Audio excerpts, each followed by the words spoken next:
Este fin de semana pasado, Italia presentó en la ONU un plan de paz para Ucrania, eh, avalado por la Unión Europea. Este plan de paz fue acogido con cautela por los dos principales protagonistas del conflicto ucraniano, como es la misma Ucrania y Rusia. Eh, Fue acogido con cautela, haciendo de entrada algunas observaciones la parte ucraniana, y la parte rusa oficialmente no hizo observaciones de ningún tipo. Se limitó a decir que estudiaría el plan. Ahora bien, de la parte rusa hay un político muy destacado, presidente de Rusia Unida, y que a todos los efectos es, podríamos decir que el número dos del régimen ruso, puesto que lo ha sido casi todo en Rusia, en la Rusia posterior a la URSS, y más concretamente en la Rusia de la refundación de Yeltsin. Me refiero a Dmitry Medvedev. Y Dmitry Medvedev hizo de entrada y por su propia cuenta algunas observaciones muy críticas con respecto al plan de paz italiano. Porque básicamente este plan de paz, eh, que se divide en cuatro partes,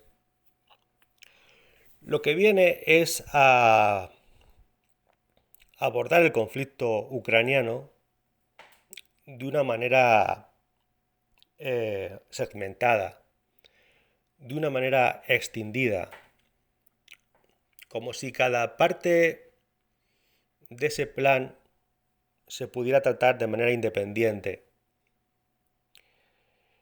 y no estuvieran entre sí relacionadas. Entonces, de entrada, lo que plantea el plan de paz italiano es de que, en principio, se llegue a un alto el fuego, que después se aborde el tema de la pertenencia de Ucrania a bloques regionales, que en tercer lugar se aborde la cuestión de los territorios ucranianos, legalmente ucranianos, que ahora mismo están ocupados por fuerzas militares rusas, y que ya en un cuarto punto se aborde de forma genérica la cuestión de la seguridad y la paz en Europa. Claro, este planteamiento diferenciado y segmentado de las temáticas involucradas en el conflicto ucraniano, a Dmitry Medvedev de entrada le choca, ¿no? Le choca mucho. Y él, en principio, aunque luego ha matizado lo que dijo, pero en principio él achacó esta visión segmentada y diferenciada del conflicto ucraniano a las corrientes de opinión que ahora mismo imperan en Occidente. Porque si atendemos a la génesis del conflicto de Ucrania, la cuestión de la neutralidad de Ucrania con respecto a los bloques militares no se puede separar de la cuestión del respeto a los derechos de los rusoparlantes en el este de Ucrania. Es decir, la cuestión de una Ucrania que no suponga una amenaza para Rusia y para el mundo ruso no se puede separar de la cuestión de que Ucrania no suponga una amenaza para la propia población que culturalmente se siente rusa dentro de Ucrania y que incluso políticamente es que es rusa, porque tiene el pasaporte ruso. De manera que no ser una amenaza para Rusia es lo mismo que respetar los derechos humanos, civiles, de todo tipo, de los rusos y de los rusoparlantes dentro de Ucrania. Por lo tanto, no se pueden separar ese tipo de cuestiones. Y por lo tanto, si Ucrania no es ningún tipo de amenaza para Rusia y Ucrania no es ningún tipo de amenaza para la población rusa o rusófila que hay dentro de Ucrania, por la misma razón, Ucrania puede ser una pieza de integración, de cooperación, que contribuya a la seguridad global de toda Europa. De manera que son bloques temáticos que plantea la propuesta de paz italiana de manera separada, pero que para el político ruso Dmitry Medvedev no serían cuestiones separadas, sino cuestiones solidarias que se tendrían que abordar de manera conjunta para resolver pacíficamente y diplomáticamente, políticamente, el conflicto ucraniano. De manera que ya podemos decir con casi total seguridad que la propuesta de paz italiana, por muy bien intencionada que sea, pues va a acabar en un claro y rotundo fracaso, a pesar de la necesidad urgente, como ya dijimos días pasados, de que este conflicto se arregle ya por medios exclusivamente pacíficos, diplomáticos, políticos, y no esperando a la finalización de las operaciones militares, de todas las operaciones militares en todo el territorio ucraniano. Eso es una desideración. Eso es una fantasía que están promoviendo los impulsores de la guerra en Ucrania por parte del lado occidental.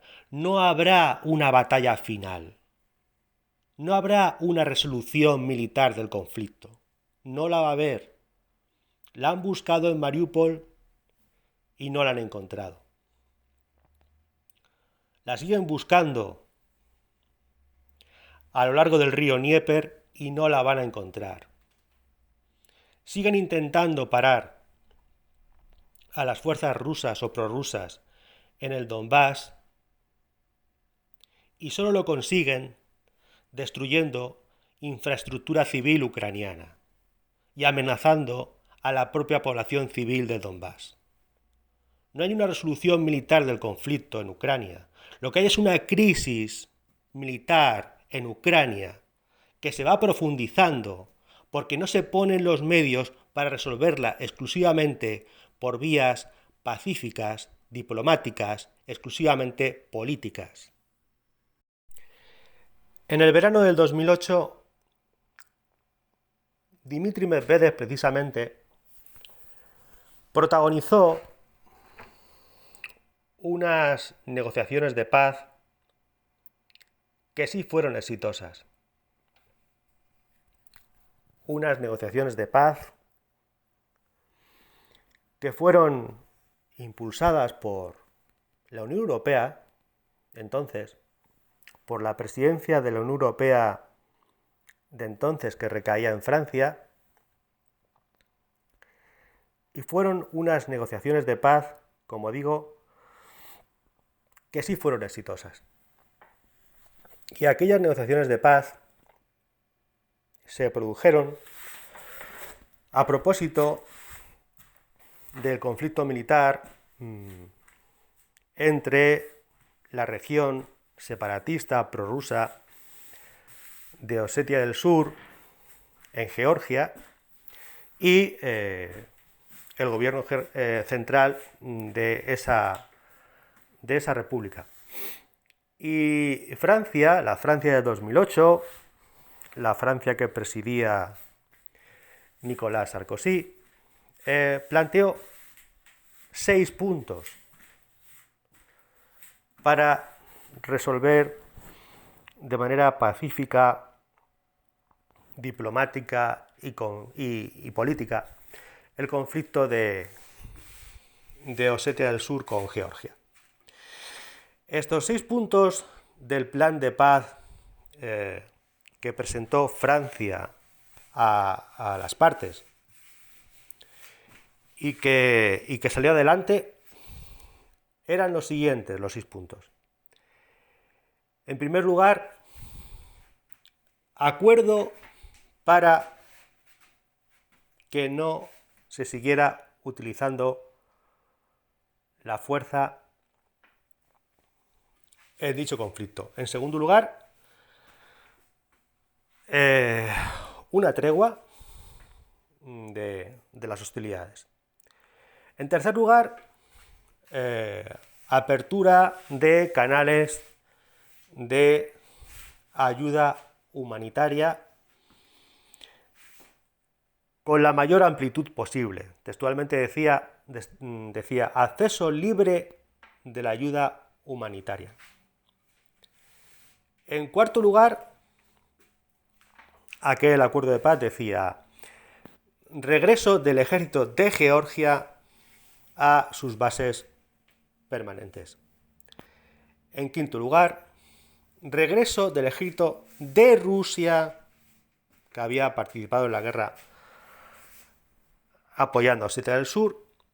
Regreso, como digo, del ejército de Rusia a las posiciones ocupadas antes del inicio de la guerra. Hasta que se formulen mecanismos internacionales, se explicitaba, hasta que se formulen mecanismos internacionales, las fuerzas de paz rusas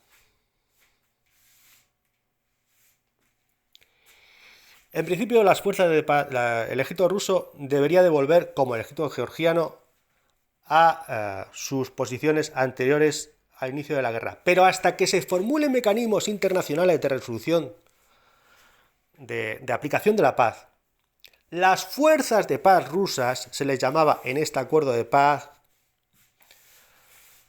exitoso del 2008, las fuerzas de paz rusas deben tomar medidas de seguridad adicionales, o sea, que no vuelvan sin más a Rusia, o sea, que sin más no se replieguen, que se replieguen de manera paulatina y en función de su propia seguridad y hasta que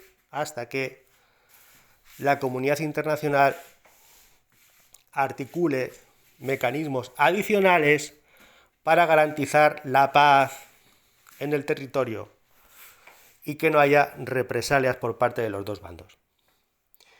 Este era el quinto punto del acuerdo de paz de 2008 que presentó Francia a las diferentes partes del conflicto. Y por último, este acuerdo de paz de Francia del 2008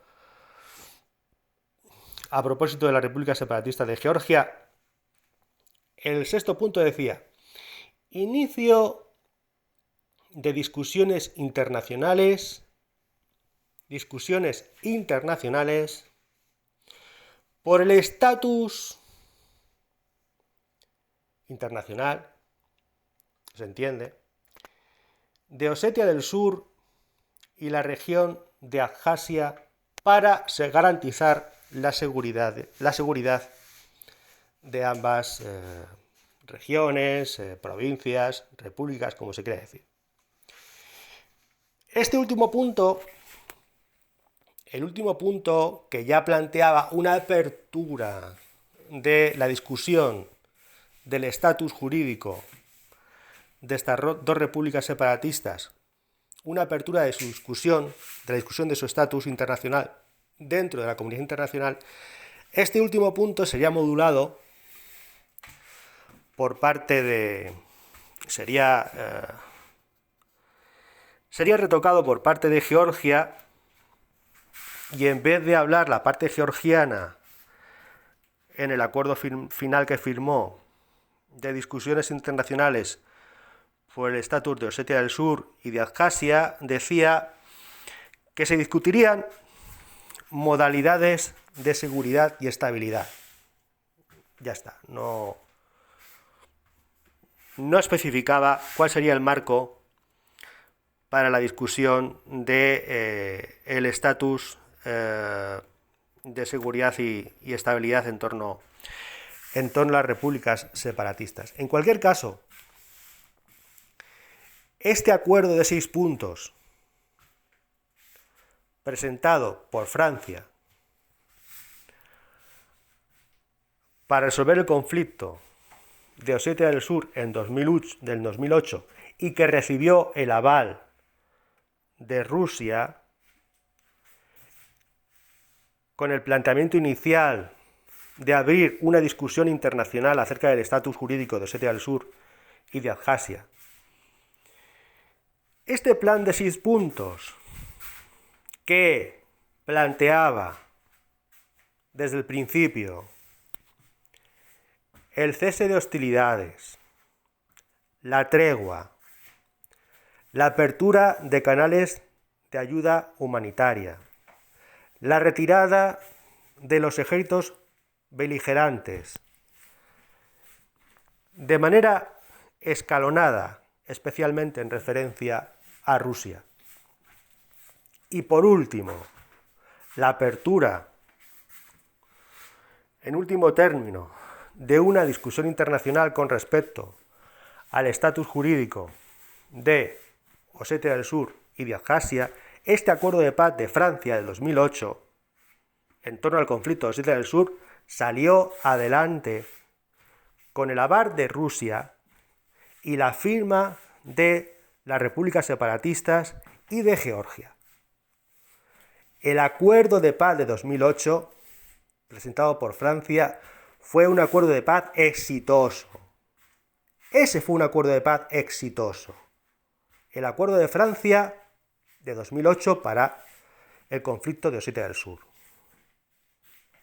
Y si la Unión Europea quiere alcanzar un acuerdo de paz exitoso para Ucrania, tendrá que apoyarse en el precedente del acuerdo de paz exitoso de Georgia en 2008. No tendrá que buscar buenos y malos. No tendrá que dar la razón a unos y quitársela a otros, como viene a decir ahora la propuesta de paz italiana. No se trata de dar la razón o quitársela a otros. No se trata de entrar en las razones de unos y de otros, porque los dos están cargados de razones. Los dos tienen razones para ir a la guerra, y los dos tienen razones para mantener la guerra todavía. Se trata de no entrar en el conflicto de buenos y malos, de no entrar en el juego de buenos y malos, de no entrar en la pelea de intereses y de alcanzar un acuerdo de paz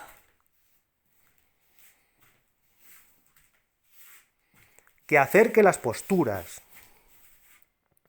que satisfaza los intereses de ambos y que ponga punto final al conflicto. Se trata de alcanzar un acuerdo de paz, definitivo, duradero, a largo plazo, y no de dar o quitar la razón a unos a otros. Y se trata de alcanzar el acuerdo de paz lo antes posible, porque la guerra solo nos conduce a la miseria, al hambre y la muerte.